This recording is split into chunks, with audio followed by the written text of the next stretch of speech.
রবিবারের দিনটি সকলের জন্য ছুটির দিন হলেও মহিলাদের জন্য সেদিন ডবল ডিউটি। আমার সাথে কারা কারা একমত কমেন্টে জানাবেন।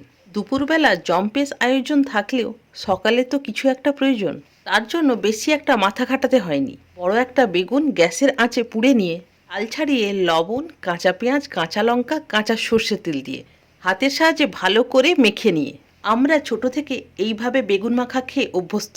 এইভাবে আগুনে ঝলসে কাঁচা পেঁয়াজ, কাঁচা লঙ্কা দিয়ে মেখে কে কে বেগুন মাখা খেতে ভালোবাসেন কমেন্টে জানাবেন। বেগুনের ভর্তা অনেক রকমভাবেই হয়, সেগুলিও খেতে ভালো, কিন্তু আমার বেশি পছন্দের এইভাবে।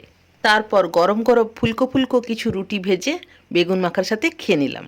আমার ছোটবেলায় এই রবিবারের সকালটা এইভাবে বেগুন মাখা কিংবা আগুনে ঝলসানো আলু মাখা, সাথে পান্তা ভাত, হাসি ঠাট্টা, হো হো। আপনাদের ছোটবেলাটা কি একইভাবে কাটতো?